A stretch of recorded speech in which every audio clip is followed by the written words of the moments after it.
भगवान से भी अगर कोई बड़ा है, परमात्मा से भी अगर कोई बड़ा है तो है गुरु।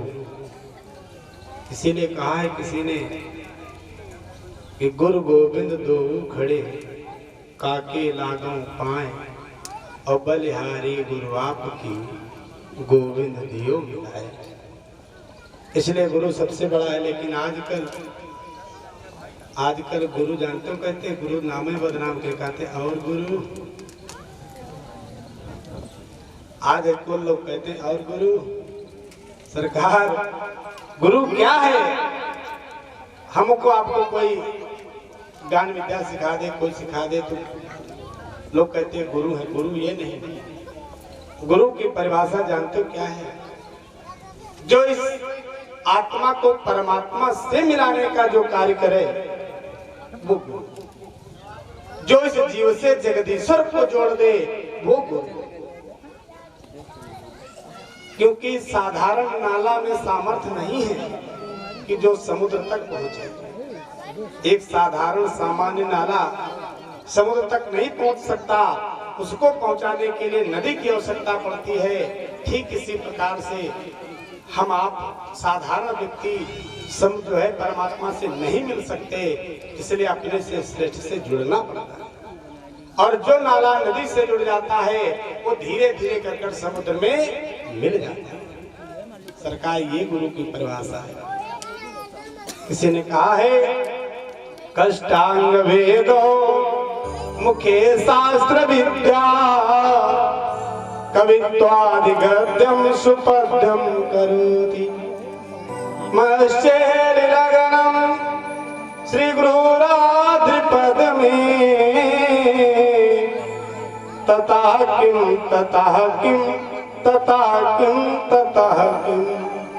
कष्टांग वेद व्यक्ति को 6 शास्त्र याद है, मुख्य शास्त्र विद्या चारों वेद याद है, शास्त्रों की चर्चा करें, कवित्वादि गद्यम गद्य में कविता करें, लोग प्रशंसा करें, सुपद्यम करोति अगर पद्य में गाने लगे तो लोग तालियां बजाने लगे।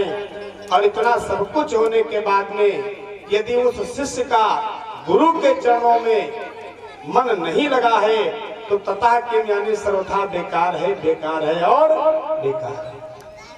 बड़ा सुंदर भाव दिया।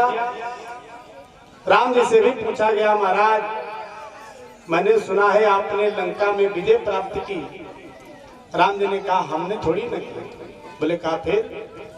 कहा मैंने सुना आपने निशाचरों को मारा, रावण को संहारा, सब कुछ किया आपने। राम जी ने कहा ये हमने कुछ नहीं किया। बोले किया किसने? बोले गुरु जी ने। कहा गुरु जी ने कहा हाँ। बोले गुरु वशिष्ठ अकुल पूज्य हमारे और जिनकी कृपा धनुज रन हमारी। तो सरकार गुरु से बढ़कर कोई नहीं है। बड़ी सुंदर भाव है। और अब मंच पर उपस्थित हैं हमारे आदरणीय सम्मानित श्री हरिओम वाजपेयी प्रिया कोलर। बड़ा सुंदर भाव। और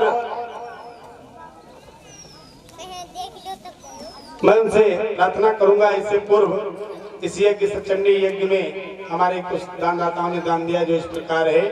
ये राम गोपाल तिवारी सिकंदरपुर 5100 रुपए, विनोद राजवंशी सिकंदरपुर 2100 रुपए, बालक पाल सिकंदरपुर 201 रुपए, केदार खेरिया 111 रुपए, छुटकंद मौर्य मधुआपुर 20 रुपए, शीतला प्रसाद मिश्र गुलरिया 551 रुपए, अवधेश कुमार द्विवेदी मुड़ौली 211 रुपए, अनुज कुमार पांडे फतेहनगर 100 रुपए, विनोद शुक्ला राला मऊ 100 रुपए, शिव शंकर द्विवेदी जगदीशपुर 100 रुपए, वीरेंद्र राठौर सीतापुर 100 रुपए, शिव शंकर पाल भेलावा 51 रुपए, पप्पू की मम्मी सिकंदरपुर इनकी तरफ से 101 रुपए।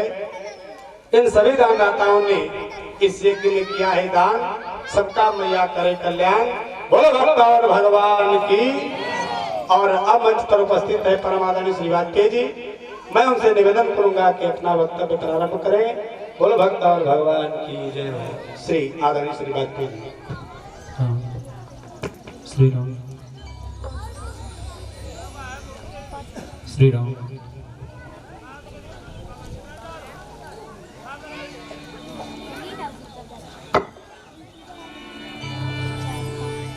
राम श्री राम राम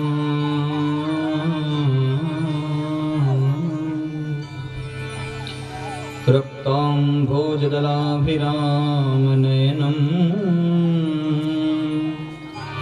पीताम्बरालङ्कृतं श्यामाङ्गं तु भुजं प्रसन्नवदनं श्रीसीतया शोभितम् कारुण्यामृतसागरं प्रियगणैर् भ्रात्रादिभिर्भावितं वन्दे विष्णुशिवादिसेव्यमनिशं भक्तेष्टसिद्धिप्रदम् आगक्ष जानकीनाथ जानक्या सह राघव ग्रहाणमं पूजां च वायुपुत्रादिभिर्युत नमः पंकजनाभाय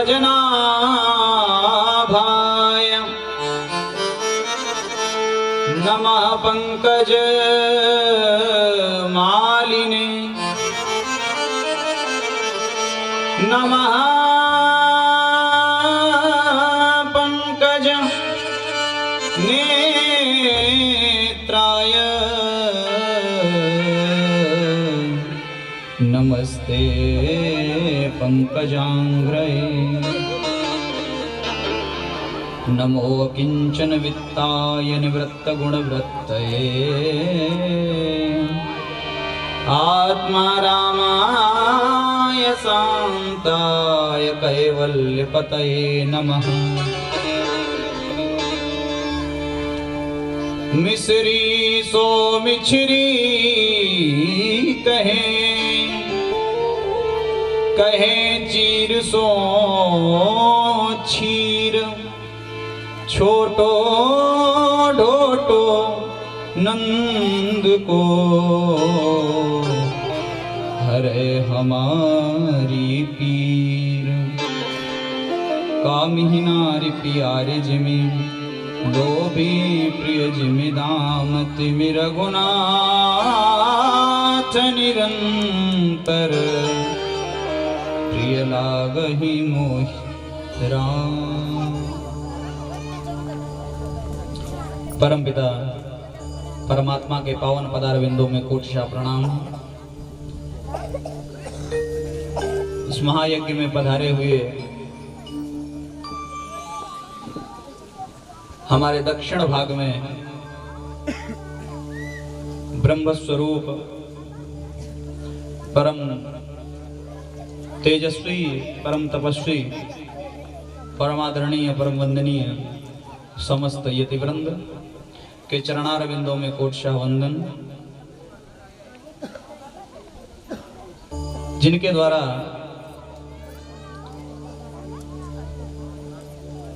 दिव्य मंच संचालित हो रही है, ऐसे परम वंदनीय पूज्य श्री के बारंबार प्रणाम। यहाँ के समिति के अध्यक्ष, मंत्री, उपाध्यक्ष, कोषाध्यक्ष इत्यादि सभी लोगों को यथोचित वंदन। मंच के सन्मुख विराजमान धर्म की ध्वजा को फहराने वाले, धर्म की धुरी को धारण करने वाले धर्मध्वज धर्मनिष्ठ सभी श्रोता महानुभाव, भक्तिमती माताएं बहनें, ओम साथ में संगति करने दिव्य सभी संगीतज्ञ विद्वानगण सभी को यथोचित वंदन वंदन अभिनंदन अभिनंदन। आइए हम सभी लोग कुछ प्रारंभ करें, कुछ श्रवण करें, मनन करें। उससे पूर्व अपने मस्तिष्क को केंद्रित करें, परमात्मा के चरणार बिंदुओं में समर्पित करें। भगवान नाम संकीर्तन सभी लोग मस्ती के साथ में गाएं। तत्पश्चात जैसी परमात्मा की प्रेरणा वैसी उनकी चर्चा हम सभी लोग करेंगे। सर्वप्रथम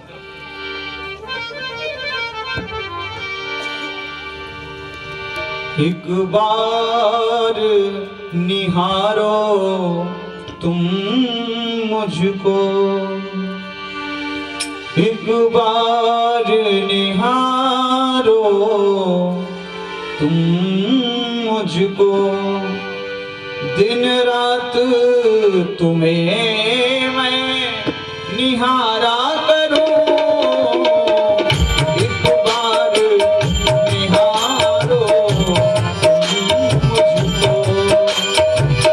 दिन रात तुम्हें मैं निहारा करूं। एक बार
भगवान की, श्यावर रामचंद्र भगवान की, गौरीवर शंकर भगवान की। अभी हम आप सभी लोग दिव्यतम चर्चा श्रवण कर रहे थे। गुरुदेव की कृपा से क्या न हो जाए, व्यक्ति का चरित्र बदल जाता है। और यही चरित्र हम आप सभी लोगों को अनेक अनेक उपदेशों से, अनेक शास्त्रों से, पुराणों से मिलता है। आइए थोड़ी देर अपने ध्यान को, मन को केंद्रित करें और जो भगवान होकर के भी इंसान बन करके आए, जरा उनका गुरुदेव के प्रति क्या स्नेह रहा होगा, थोड़ी देर चिंतन करें। उसकी भूमिका में एक श्लोक है जो नीतिकार बताते हैं कि मनुष्य को मनुष्य बना देता है। क्या चीज? बोले येषां न विद्या तपो न दानम ज्ञानम न शीलम न गुणो न धर्म ते मर्त्य लोके भुवि भारभूता मनुष्य रूपेण मृगाश्चरन्ति। जिनके पास में ये 7 चीजें नहीं है वो कैसे हैं? बोले मनुष्य रूप में तो हैं लेकिन बिना सींग और पूंछ के मनुष्य रूप में वो जानवर हैं, पशुतुल्य हैं। मनुष्य रूपेण मृगाश्चरन्ति कौन है? बोले ये शाम न विद्या, जिनके पास में विद्या नहीं है, जिनके पास में तप नहीं है, जिनके पास में दान नहीं है, जिनके पास में ज्ञान नहीं है, न शील है, न गुण है और न धर्म है। अच्छा, ये कितनी चीजें हुई आप सब लोग गिनती कर पाए? कितनी है? हम पुनः बोलते हैं, आप सभी लोग काउंट करिए, गिनती करिए, कितने हुए? ये शाम न विद्या न तपो न दानम न ज्ञानम न शीलम न गुणो न धर्म। कितने हुए? 7। और एक निवेदन आप सभी लोगों से, रामचरितमानस में कांड कितने? 7। और इसमें चरित्र राम जी का है। बस इसी में सब कुछ मिल जाएगा, बहुत ज्यादा दूर भटकने की आवश्यकता नहीं है। इस श्लोक को केंद्र में रख लीजिए और रामचरितमानस में राम जी के चरित्र को देखिए। वो भगवान होकर के भी जब इंसान बन करके आया, कोई जरूरत नहीं है विद्या पढ़ने की। क्यों? जिसके बारे में लिया जाए, तुलसीदास जी स्वयं लिखते हैं क्या? बोले जिनके साधन कौन है? बोले गरुड़ जी। और गरुड़ जी जब उड़ते हैं तो पंख फड़फड़ाते हैं और पंखों से वेद की ऋचाएं प्रकट होती हैं। ऐसे भगवान को क्या वेद पढ़ने की आवश्यकता है? जो भगवान श्वास लेते हैं और उनकी श्वास से वेद प्रकट होते हैं। जाकी सहज श्वास श्रुति चारी जाकी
बल लगाना होता है क्या?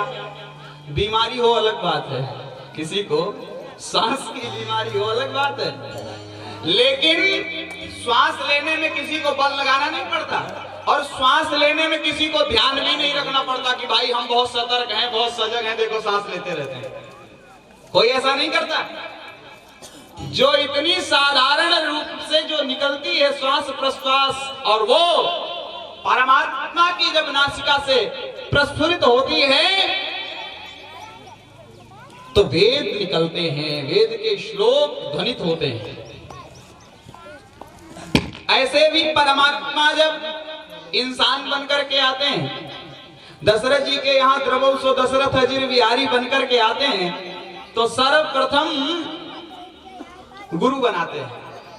और ऐसा नहीं कि राजा के लड़के हुए तो भाई राजा के यहाँ पर घर महल में ही कोचिंग लग जाए और अध्यापक स्वयं आए पढ़ाए आकर के, नहीं, परमात्मा स्वयं जाते हैं। इससे संकेत मिलता है। तुलसीदास जी कहते हैं गुरु ग्रह गए, गुरु नहीं ग्रह आए, स्वयं गुरु के ग्रह में जा रहे हैं। गुरु ग्रह गए पढ़न रघुराई। अच्छा, जब रघुराई गुरुग्रह गए तो उसका एक फल मिला। क्या फल मिला? बोले अल्प काल विद्या सब आई, अल्प काल विद्या सब आई।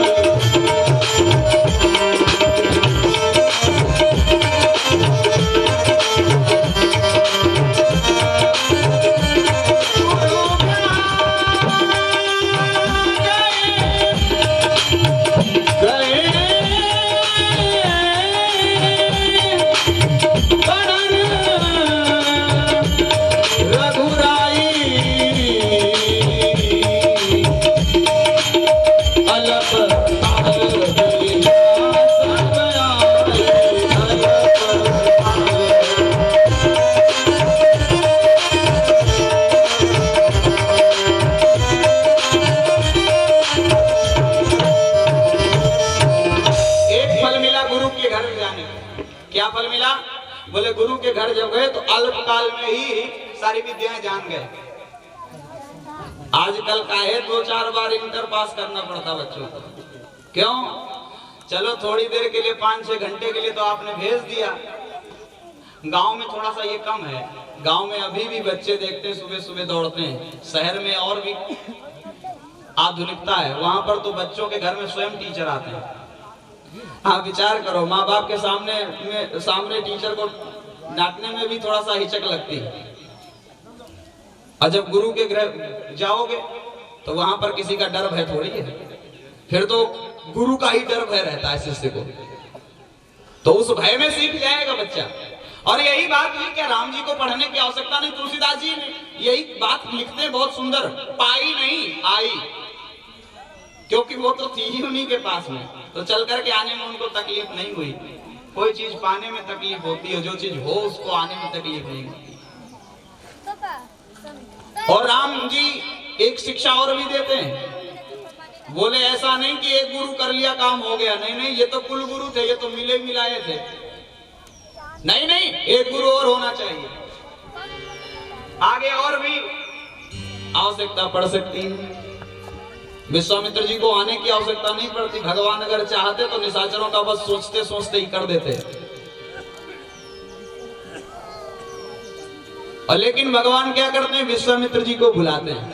विश्वामित्र जी आए और दशरथ जी से निवेदन करते हैं, अनुज समेत देहु रघुनाथा।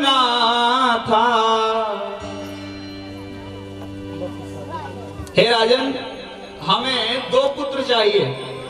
छोटे भाई के साथ में राम जी को चाहिए। बहुत बढ़िया बात। अच्छा, 2 लोगों को क्यों ले जाएंगे? काम एक है। क्या काम एक है? बोले काम तो निशाचरों का वध ही है, कैसे भी करके निशाचर मर जाएं। दशरथ जी ने कहा अगर निशाचरों को मारना है तो हम अभी सेना भेजे दे रहे हैं अयोध्या की, वही काम कराएगी इतना। बोले नहीं नहीं, काम एक नहीं, काम भी 2 हैं। क्या? बोले अनुज समेत देहु रघुनाथा, निश्चर बध हम होब सनाथा। एक तो निशाचरों का वध हो जाएगा और दूसरे हम सनाथ हो जाएंगे। अभी तक विश्वामित्र जी अनाथ ही थे। क्यों अनाथ? कौन बोले जिसका कोई नाथ ना हो वो अनाथ। या तो ऐसे मान लो जो किसी नाथ को ना माने, जो किसी भी नाथ को, ना बद्रीनाथ को माने ना केदारनाथ को माने, तो वो भी अनाथ ही होते हैं। और या जो दीनहीन हो वो अनाथ। इस मामले में विश्वामित्र जी अनाथ थे। तो बोले काम भी दो हैं और हम जानते हैं इन दो ही लोगों से दो काम हो सकते हैं। वैसे तो राम जी के 3 अनुज हैं, क्योंकि भरत भी अनुज हैं, शत्रुघ्न और लक्ष्मण जी भी अनुज हैं, लेकिन यहाँ पर अनुज कहकर के केवल लक्ष्मण जी को ही संबोधित किया जा रहा है। क्यों? काम को देख करके। काम दो हैं, एक निश्चर वध और दूसरा मैं सनाथ हो जाऊंगा। सनाथ होंगे राम जी के द्वारा और निश्चर वध किससे होगा? बहुत पहले तुलसीदास जी ने लिखा, बोले जगमहु सखा निशाचर जेते लक्ष्मण हनहि निमिष महा।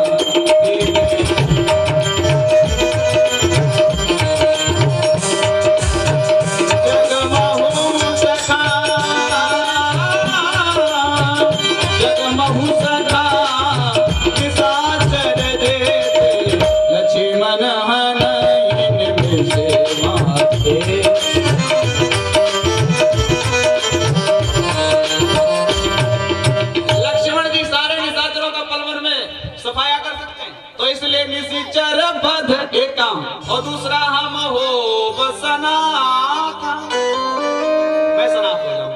और सनाथ हुए भी। विश्वामित्र जी लेकर के चले और रास्ते में ताड़का मिली।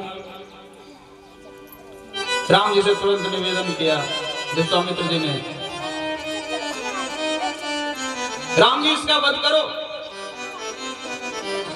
सारे निशाचरों के खानदान की मूल यही है, जड़ यही है, इसको नष्ट करो। राम जी ने कहे बाण प्राण हरि लीना। और जैसे ही प्राणांत हुआ वैसे ही अब निशाचरों का वध तो होने ही लगा। एक काम हो गया और दूसरा अनाथ तो थे और ये नाथ हो गए, ये सनाथ हो गए, इनको नाथ मिल गए। कौन? बोले जैसे ही ताड़का का वध किया, तुलसीदास जी ने चौपाई लिख दी, तब ऋषि निज नाथ ही जिय चीनी। तो विद्या निधि कहूं विद्या दीने, विद्या निधि कहूं विद्या दीने।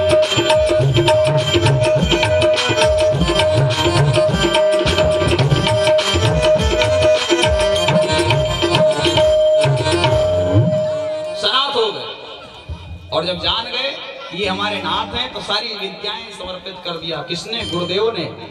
विद्या निधि, स्वयं तो विद्या के निदान राम है ही, लेकिन विद्या निधि को विद्या दीनी। कैसी विद्या? बोले जाते लाग न क्षुधा पिपासा, अतुलित बल तन तेज प्रकाशा।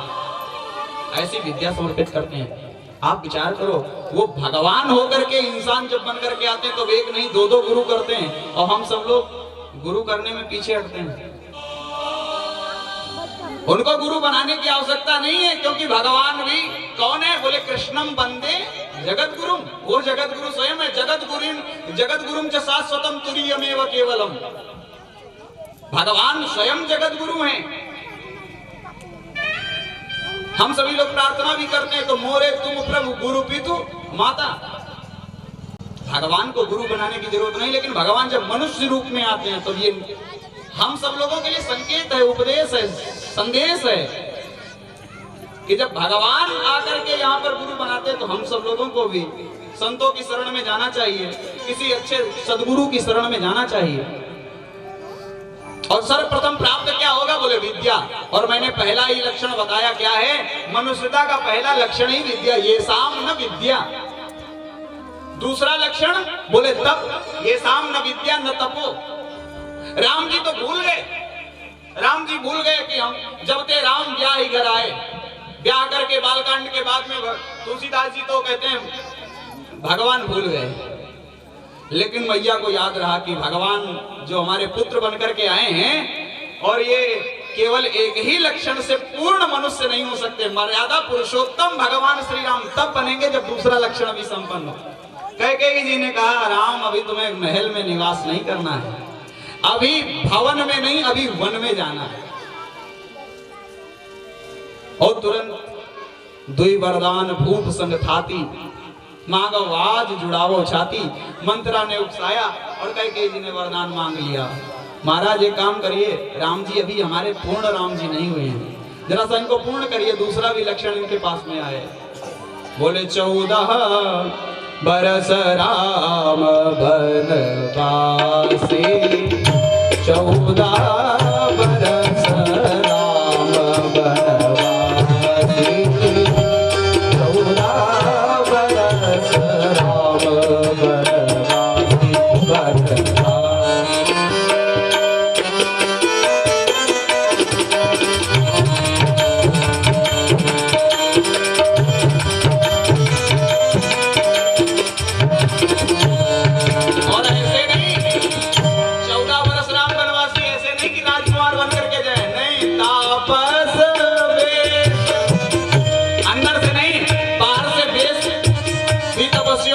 क्योंकि देश प्रताप देश का भी प्रताप होता है, इसलिए तपस्वियों का गाना बना करके जाएं। तापस वेश विशेष उदासी, 14 बरस राम बनवासी।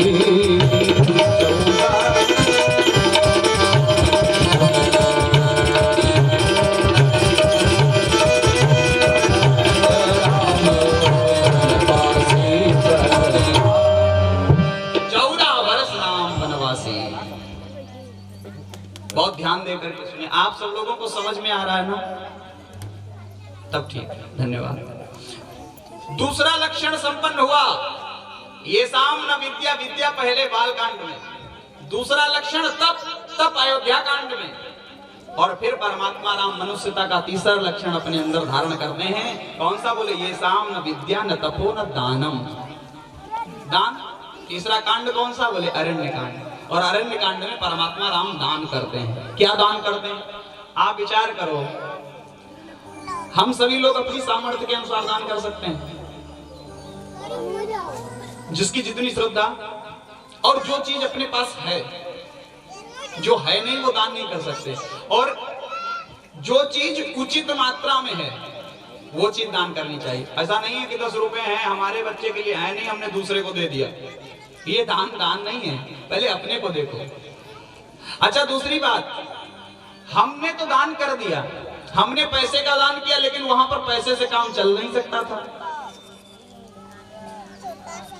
वहां पर अन्न से काम चल सकता था, लेकिन इसमें हम सब लोगों के लिए है, हम इंसान हैं, जो होगा वो देंगे। लेकिन परमात्मा क्या दान देते हैं? बोले परमात्मा जिसको जो चाहे वो दान देते हैं, जो वो ले सकता है, जिससे वो सुखी रह सकता है। आप विचार करो, हमको हम वस्त्र से सुखी हो सकते हैं, और आप हमको खूब भोजन कराएं, ये दान आपका दान है, लेकिन हम सुखी तो नहीं हुए, अन्न से क्षुधा निवृत्ति हुई, लेकिन हम सुखी तो कपड़े से होना चाह रहे हैं। और परमात्मा क्या करते हैं?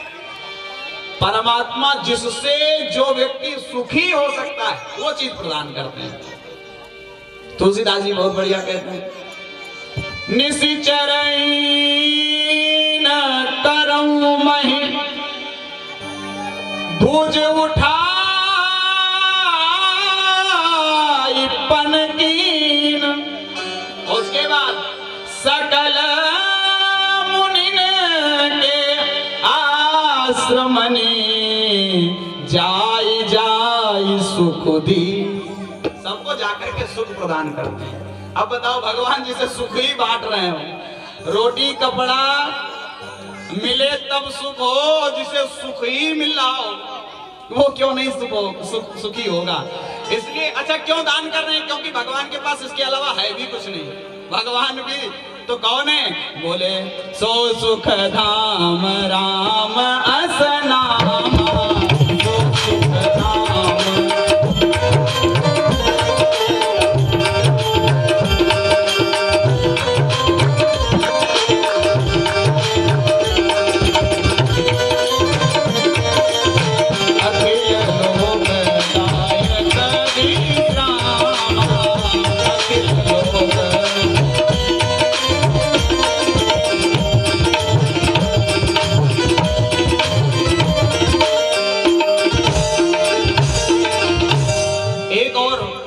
यहां पर बात बता दें, देने वाला जो दान कर रहा है वो खुद सुख स्वरूप है,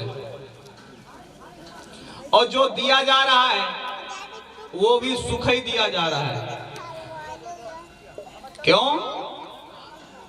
जो दे रहा है वो सुख दे रहा है, और जो पा रहा है वो सुख ले रहा है, और जो दिया जा रहा है वो सुख ही दिया जा रहा है, और जो बांटने वाला है वो खुद सुख स्वरूप है। जो आनंद सिंधु सुख राशि, वो सुख स्वरूप स्वयं। तो परमात्मा तीसरे कांड में दान देते हैं, मनुष्यता का तीसरा लक्षण। चौथा लक्षण क्या है? चौथा कांड किष्किंधा कांड, और चौथा लक्षण ये साम न विद्या न तपो न दानम ज्ञानम, ज्ञान चौथा लक्षण। और किष्किंधा कांड में भगवान ने सबको ज्ञान दिया, जंगल में ज्ञान। सबसे पहले तो हनुमान जी को ज्ञान हुआ। हनुमान जी ने जैसे ही, सुग्रीव तो ऊपर बैठा था सैल पर, ऊपर से देखा कि दो वीर बालक आ रहे हैं। हनुमान जी से कहा, एक काम करो हनुमान जी, तुम जाओ, धरी बटु रूप देखुते जाई, कहे सिजान जिय सयन बुझाई। कहे सिजान जिय सयन बुझाई। माताओं ध्यान दो, हनुमान जी से कहा तुम जाओ, देखो जा करके। अच्छा, एक और बात आपसे विशेष बोल दें, वास्तविक ज्ञान है क्या? तो तुलसीदास जी लिखते हैं रामचरितमानस में, कहीं और दूर जाने की जरूरत नहीं। ज्ञान क्या है ये हनुमान जी ने जाना। हनुमान जी गए और माथ नाई पूछत अस भयो, को तुम श्यामल गौर शरीरा, क्षत्रिय रूप फिरहु बनवीरा। सबसे पहले तो ब्राह्मण का वेश, विप्र रूप धरि कपितः गयो। ब्राह्मण के वेश में गए और माथ नाई, सबसे पहले प्रणाम कर लिया। हेलो, साउंड सर्विस, यहाँ जगह का नाम तो बताओ, कहाँ आए? कहीं पे भी नहीं बज रहा। अरे वाह, अरे पहले आप बताओ, आप हो कहाँ पे? वो देख रहे जहाँ हैं। भैया जल्दी दौड़ो। बोलिए सच्चिदानंद भगवान की। थोड़ा उच्च स्वर में जयकारा लगाओ, ऐसा लगे कि ये कुछ नहीं हुआ था। बोलिए हनुमान जी महाराज की। मैं आपसे निवेदन कर रहा था, माथ नाई पूछत अस भयो, प्रणाम कर लिया और बोले आप, हमको लग रहा है कि तुम अखिल भुवन पद लीन मनुज अवतार, तुम संसार के मालिक हो, जगदीश हो, जगत में आए हो जीव बन करके। हनुमान जी से राम जी ने पूछा कैसे जान गए कि हम भगवान हैं? और एक बात बताओ, हम तुमको भी जान गए, तुम विप्र रूप में तो हो, लेकिन तुम विप्र नहीं हो। तो बोले कैसे जाने? बोले वो ब्राह्मण कैसा जो क्षत्रिय के सामने सिर झुका दे, वो ब्राह्मण कैसा जो क्षत्रिय के सामने सिर झुका दे। आपने झुका दिया, हमने सोचा तुम विप्र नहीं हो, और इसी से तुम्हारी असलियत पता चल गई। प्रभु पहचान प्रयोग ही चरना। और बोले तुम कैसे जान गए? बोले हम भी जान गए कि तुम क्षत्रिय नहीं हो। क्यों? बोले आप कैसे जाने? बोले हम ऐसे जान गए कि वो कैसा ब्राह्मण जो क्षत्रिय के सामने सिर झुका दे, वो कैसा ब्राह्मण जो क्षत्रिय के सामने सिर झुका दे, और आपने झुका दिया। बोले हम भी यही कह रहे हैं, वो कैसा क्षत्रिय जो ब्राह्मण को देख के सिर न झुकाए। आप भी तो क्षत्रिय वेश में थे, आपने सिर नहीं झुकाया। इसी से हम जान गए ये क्षत्रिय बने बनाए हैं, ये है नहीं। इसलिए जैसे तुम क्षत्रिय वैसे हम ब्राह्मण। इसलिए असली क्षत्रिय तुम भी नहीं और असली क्षत्रिय हम भी नहीं। बोले जान तो फिर एक काम तो ये प्रणाम कर रहे थे, प्रणाम करने से ही तुमने पता लगा लिया? बोले हाँ, हमने जब आपको देखा तो हमने सोचा कहीं आपको देखा है, फिर याद आ गई हमने कहीं देखा है। कहाँ देखा? बोले तुम तो वही हो। कौन? बोले जास हृदय आगार बस ही राम सर चाप। आप तो हमारे हृदय में विराजमान हो। बोले जान गए तो तुम प्रणाम अच्छा इसलिए कर रहे थे? बोले नहीं नहीं, प्रणाम करके जान पाया। क्यों? बोले हम बार बार प्रणाम कर रहे थे, पहले नीचे झुक रहे थे, फिर आपको देख रहे थे, फिर नीचे झुक रहे थे, फिर ऊपर देख रहे थे, और नीचे क्या झुक करके कर रहे थे और ऊपर उठ करके क्या कर रहे थे? बोले एक बार तुम्हारा चेहरा मिलाता था और एक बार जो हृदय में बैठे उनका चेहरा मिला रहा था। मैं तो फोटो मैच कर रहा था कि जो अंदर है वही बाहर है। सबसे पहले ज्ञान हुआ, और ज्ञान है क्या? तुलसीदास जी की दृष्टि में रामचरितमानस में सबसे बड़ा ज्ञान राम जी है। ज्ञान अखंड एक सीतावर, ज्ञान अखंड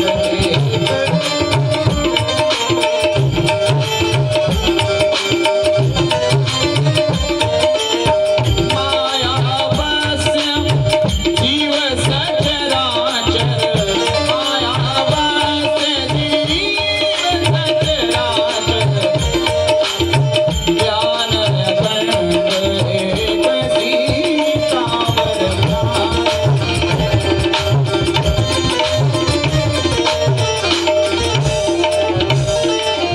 ज्ञान अखंड एक सीतावर। अखंड ज्ञान है कौन? राम जी। और मैंने आपको देख लिया सर्वप्रथम किसको ज्ञान हुआ किष्किंधा कांड में? हनुमान जी को। और उसके बाद ज्ञान हुआ बाली को। हनुमान जी ने कहा नाथ शैल पर कपिपति रहई, सो सुग्रीव दास तव आहई। महाराज शैल पर एक हमारे स्वामी रहते हैं। अच्छा, और अभी तो तुम हमको प्रणाम कर रहे थे, हमको स्वामी बना रहे थे। बोले नहीं नहीं, वो यहाँ के स्वामी हैं, आप तो हमारे हृदय के स्वामी हैं, और इस शरीर के स्वामी तो वहां रहते हैं। अच्छा, और वो नाम बोले सो सुग्रीव दास तो आई, नाम सुग्रीव है तुम्हारा दास है। तो बोले दास है तो फिर ऊपर क्या कर रहा है? दास है तो हमारे पास आए। बोले नहीं महाराज, वो इतना आने में समर्थ नहीं है, जो आपके पास तक आए वो वही है।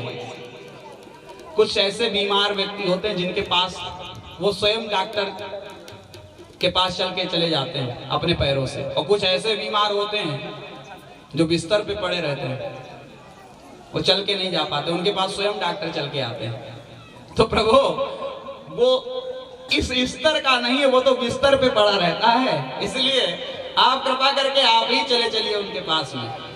और जिनके पास में हनुमान जी जैसे सदगुरु हैं, उन्हें अपनी जगह से हिलना नहीं पड़ता, भगवान उनके पास तक स्वयं चल करके जाते हैं। वो ना तो घर के रहे न घाट के, पहाड़ पर अटके सुग्रीव, और उनके पास तक हनुमान जी लेकर के जाते हैं। पीठ लिए द्वौजन पीठ चढ़ाई। और आप विचार करना, हम लोग भी कम नहीं सुग्रीव की तरह हैं। क्यों? नाथ शैल पर कपिपति रहाई, वो शैल पर रहता और हम सब लोग भी शैल पर रहते हैं। कौन से? बोले ग्रह कारज नाना जंजाला, ते अति दुर्गम शैल विशाल।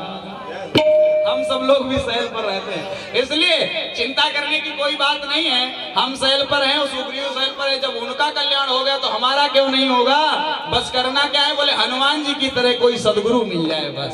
बोलिए सदगुरुदेव भगवान की। हनुमान जी जैसा जिसे सदगुरु प्राप्त है, भगवान को अपने पीठ पर बिठा करके तुम्हारे पास तक ले आए। कोई जरूरत नहीं, कोई चिंता करने की जरूरत नहीं। ज्ञान मिला, बाली को ज्ञान हुआ। बाली की पत्नी ने कहा एक बात सुनो हमारी। क्या? बोले जिनको तुम मारने जा रहे हो, जिनसे लड़ने जा रहे हो, वो ए बच्चे तुम यहाँ से उठो। तुम कितने बड़े हो जो उसको मार रहे हो? मूर्ख कहीं के। इनको ले जाओ। बोली सच्चिदानंद भगवान की। ध्यान पूर्वक हमारी बात सुनो। सभी लोग जयकार लगाएं। बोलिए श्री सदगुरुदेव भगवान की जय हो। थोड़ी देर का और समय है।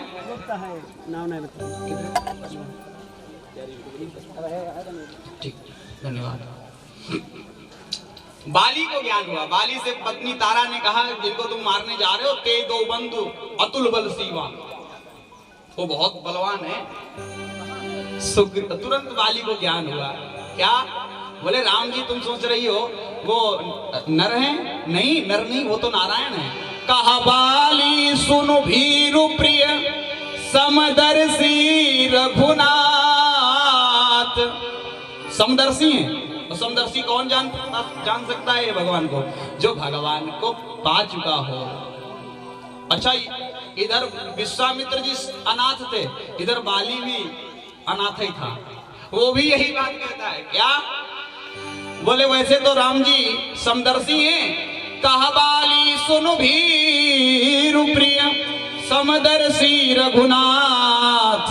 और इतने पर भी अगर मुझे मारेंगे, जो कदाचि मोहि मारी हैं तो पुनि होब सनाथ। हम भी सनाथ हो जाएंगे, क्योंकि राम जी तो नाथ हैं, रघुनाथ नाम ही है उनका। और राम जी को देखा और सनाथ हो गया। बाण लगा, बाली गिरा, उठ करके बैठ गया, बाण पकड़ के बहस करने लग गया।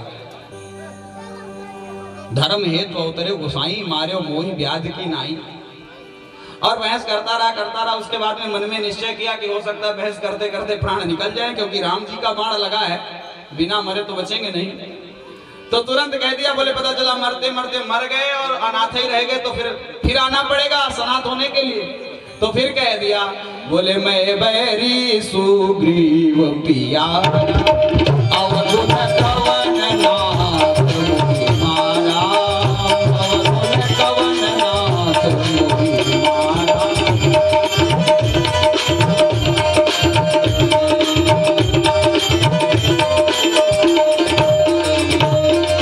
अवधुन कवन नाथ मोहि मारा, कह दिया, सनाथ हो गया। बाली को ज्ञान हुआ। यहाँ पर तारा को ज्ञान हुआ। बाली का शरीर पड़ा हुआ है, तारा दौड़ती हुई आई,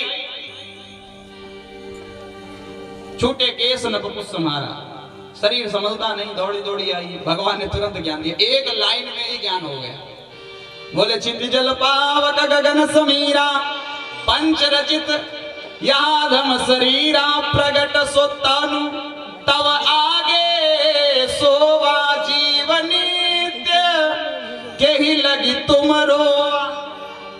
और दिया ज्ञान। बोले दीन ज्ञान हरि लीनी माया, तारा विकल देखी रघुराया।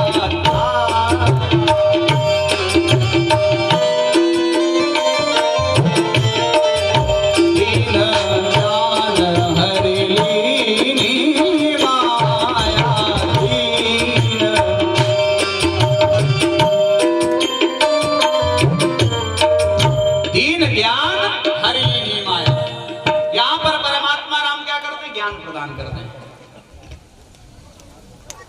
आप शुरुआत से श्रवण कर रहे हैं। एक बात और भी जान लीजिए, विद्या पाने के बाद में विद्या किसी को देना भी चाहिए। इससे यह भी संकेत मिलता है। ऐसा नहीं है जो लोग विद्या अध्ययन करने के बाद में अपने ही गुरु बन जाते हो, इस बाद में किसी को चेला बनाते ही नहीं है। ये भी गलती है। क्यों? पता नहीं कैसे इतनी विद्याएं इसी तरह से लुप्त भी हो गई। और वो शायद इसलिए लुप्त हो गई, बहुत से गुरु तो ये सोचते होंगे चाहे शायद चेला जान जाए उसके बाद में गुरु की पूछ ना हो कोई। पता चला चेले को बुला के सब ये करवा लें, हम घर में बैठे रह जाए। बहुत सी विद्याएं, बहुत सी जो व्यक्तिगत गुरु लोग अपनी तपस्या से अर्जित किए थे, वो उन्हीं ऋषियों के साथ में ही चली गई, लुप्त हो गई। इसलिए राम जी मनुष्यता का लक्षण चौथा ये देते हैं कि अगर प्रथम में विद्या पा जाओ तो चौथे में ज्ञान देना भी चाहिए। दीन ज्ञान हरि लीनी माया। यहाँ पर राम जी के छोटे भाई लक्ष्मण जी से सुग्रीव को ज्ञान हुआ। राम जी ने कहा सुग्रीव सुधि मोर विसारी पावा राज कोसपुर नारी। सुग्रीव भी भूल गया और बोले जय सायक मारा मैं बाली तेहसर हतो मूड़ का काली। वो मुझे भूल गया तो हम उसको भी मार डालेंगे। और क्रोध में भर करके जब राम जी बोले तो लक्ष्मण को हंसी लगी। लक्ष्मण जी हंसे, राम जी को अच्छा नहीं लगा। क्यों लक्ष्मण एक बात बताओ, हम क्रोधित हो रहे हैं और तुम हंस रहे हो। अच्छा, क्रोध करने वाले व्यक्ति पर जब हंसो तो और भी चिढ़ता है। राम जी को भी लगा कि बताओ हम क्रोध कर रहे हैं तो इसको शांत रहना चाहिए और ये हंस रहा है। लक्ष्मण जी ने कहा महाराज बात ही कुछ ऐसी है इसलिए हंसी आ गई। बोले क्यों? बोले महाराज आप क्रोधित हो रहे हैं। बोले हाँ बहुत क्रोध आ रहा है। कितना? बोले बहुत क्रोध आ रहा है। बोले यही तो बात है, आज मैं अपने प्रभु को क्रोधित देख रहा हूँ। क्यों? क्योंकि जासु कृपा नहीं कृपा आगाती, जिनके लिए लिखा है जेहि करुणा कर कीन न कोहू। जिन्होंने एक बार कृपा कर दी, करुणा कर दी, दोबारा कोप किया ही नहीं, उनको आज क्रोधित देख रहा हूँ। लेकिन एक बात बताएं क्या? बोले क्रोध किया लेकिन क्रोध करना नहीं आया, क्रोध की जानकारी नहीं। क्रोध के स्पेशलिस्ट तो हम हैं।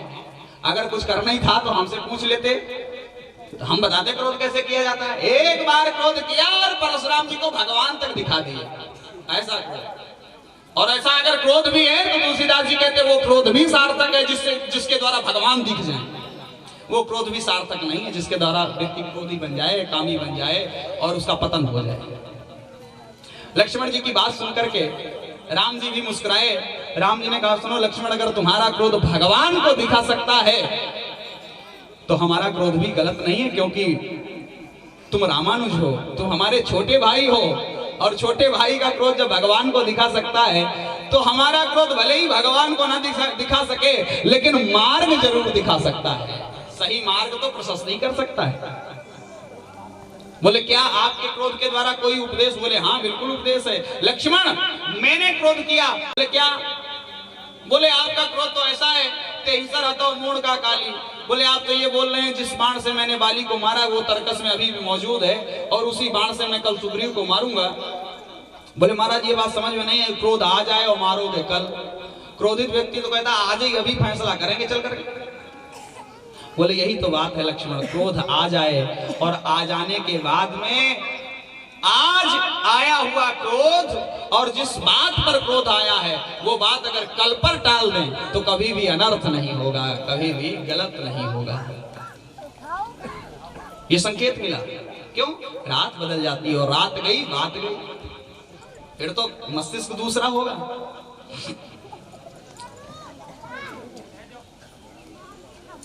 लक्ष्मण जी ने कहा मैं जाऊंगा।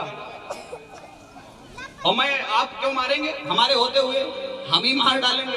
बोले नहीं नहीं, भय दिखाई लैया बहू तात सखा सुग्रीव। वो तो सखा है, मारना नहीं है, भय दिखाना। और इतना ही भय दिखाना कि यहाँ आए, क्योंकि भगवान नंबर 1 का है, भाग जाएगा। सुग्रीव को ज्ञान हुआ। सुग्रीव ने जाकर के कहा जारी करो कुरछा, अभी नगर को जला करके भस्म कर देंगे। हनुमान जी जान गए। हनुमान जी पहले ही एक सेना भेज चुके थे, दौड़ करके आए तारा के साथ में और खूब चरण वंदना की। और सुग्रीव को लक्ष्मण जी को ले जाकर के सीधे जहां पर सुग्रीव लेटते हैं उस बेड पर बिठाया जाकर के, जिस बेड पर सुग्रीव शयन करते हैं। जैसे ही लक्ष्मण जी बैठे सुग्रीव की निंदा भंग हो गई, दौड़ करके भगा। क्यों? आप विचार करो, जहां पर हम सभी लोग सोते हो उस पलंग पर उसके आसपास कहीं छोटा मोटा सांप दिखाई दे जाए तो क्या नींद आएगी? नहीं आएगी। और लक्ष्मण जी कौन है? बोले शेष सहस्र शीस जग कारण सो अवतरे हो जो अवतरे हो भूमि भय कारण सो अवतरे हो।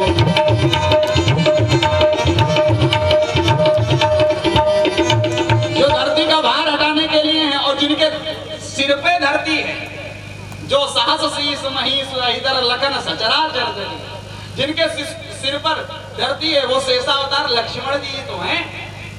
अब बताओ जहां पर सहस्र फणी बैठे हो ऐसे को नींद आएगी? भगा ज्ञान हो गया और राम जी के चरणों में आकर के लगा, बोले लोभ पास जही गर न बताया, सोनर तुम समान रघुराया। ज्ञान हुआ। पांचवा कांड सुंदर कांड और पांचवा लक्षण ये साम न विद्या न तपो न दानम ज्ञानम न शीलम। तो यहां पर शील, बोले शील राम जी का तो होगा ही, राम जी के दूत का जरा शील देखिए। नाग पास बांधे शील गए, मेघनाथ ने बांधा, हनुमान जी ले उनको लेकर के गए। हनुमान जी बैठे सभा के मध्य में, बोले काम करो क्या, पूंछ में आग लगा दो। सबके कपि के ममता पूंछ पर सबई कहो समझाए, तेल बोरी पटमांध मुनि पावक देव लगाए। आग लगा दो। आग लगाई गई। उसके बाद में नगर में घुमाया गया और निशाचर क्या करते हैं, बोले मारही चरण करही बहु हांसी, ताली बजा रहे हैं, लात मार रहे हैं, हंसी उड़ा रहे हैं। आप विचार करो कितना अपमान हुआ। रावण स्वयं सठ मूर्ख कहता है, कीधौ श्रवण सुने से नहीं मोही, देखो अति असंख्य सठ कोई। जिनको हम सभी लोग बुद्धिमताम वरिष्ठम कहते हैं, जिनके द्वारा हम सभी लोग निवेदन करते हैं बल बुद्धि विद्या देव मोहि, उन हनुमान जी को सठ कहता है। इतना अपमान होने के बाद में भी हनुमान जी क्या करते हैं, रावण तेरा कल्याण हो जाए, इसलिए मैं तो यही कहूंगा, विनती करऊं जोरी कर रावण, सुनहु मानत जी मोर सिखावन। मैं विनती कर रहा हूं। विनती, बोले विनती विद्या विनयम लगाती, जिसके पास में विद्या है वही तो विनय प्राप्त कर सकता है। ये शील गुण प्रकट होता है। और लंका कांड में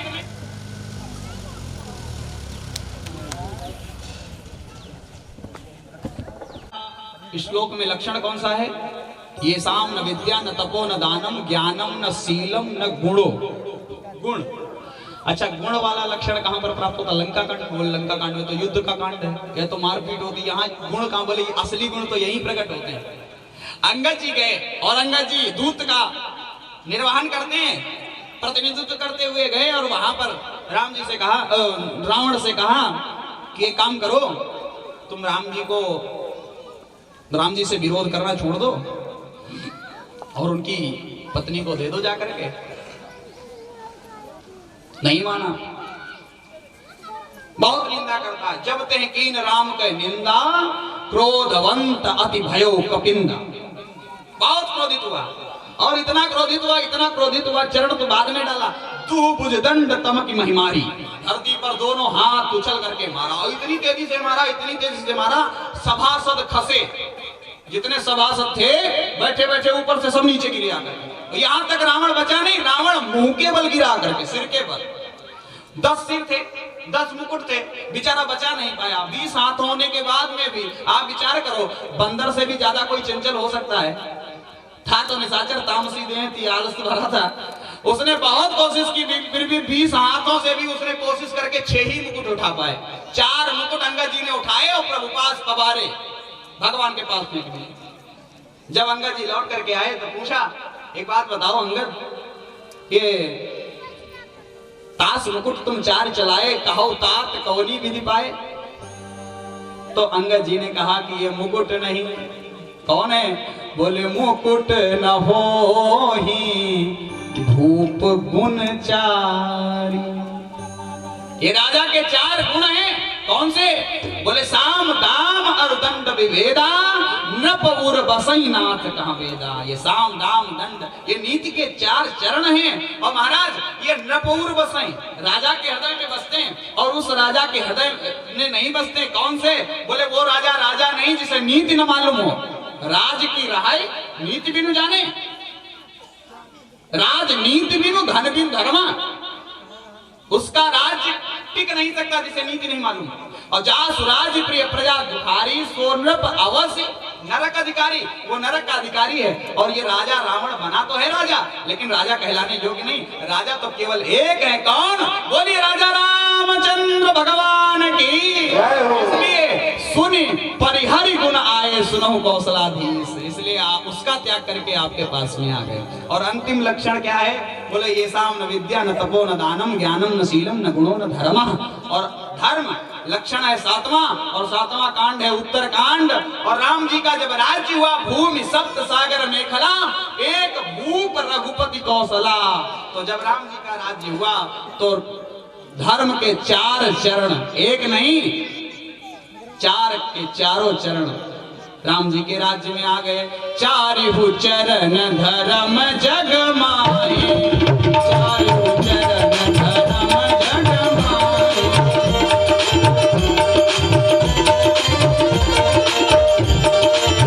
4 चरण धर्म जग माही, 4 चरण धर्म जग माही। पूरी रहा सबने भुवन नाही, पूरी रहा।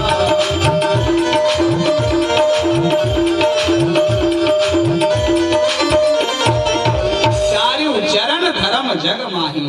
इस तरह से रामचरितमानस के अंतर्गत अगर देखा जाए तो 7 के 7 लक्षण जो मनुष्यता के हैं वो हमें आप सभी लोगों को प्राप्त हो जाएंगे। कुछ करने की आवश्यकता नहीं है, केवल एक सद्गुरु मिल जाए बस। और जिनके पास में सद्गुरु है उनको और भी कुछ करने की आवश्यकता नहीं है। सेवा तो करना ही चाहिए, सेवा ही परमो धर्म। और सबते सेवक धर्म कठोरा, सेवा तो सभी लोग करते हैं और सबसे बड़ा धर्म है।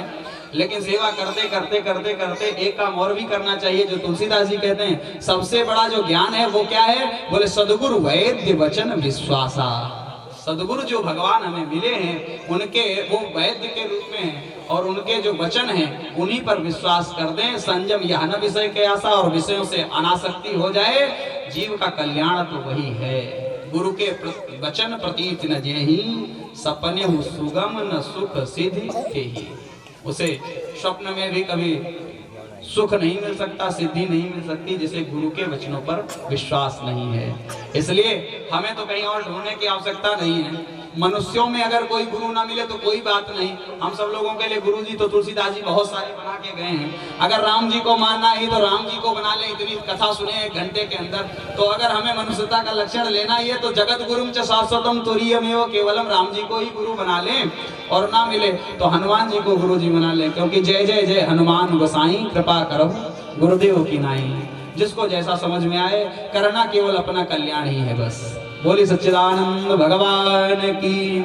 सभी लोग भगवान नाम संकीर्तन करें, तत्पश्चात अग्रिम चर्चा। तुम मिल जाओ सब मिल जाए, तुम मिल जाओ सब मिल जाए, बस और किसी से क्या लेना।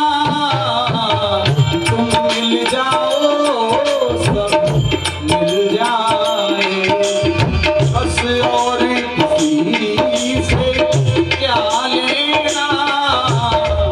तेरे दिल से दिल मिल जाए, तेरे दिल से दिल मिल जाए, हमें और किसी से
सच्चिदानंद भगवान की।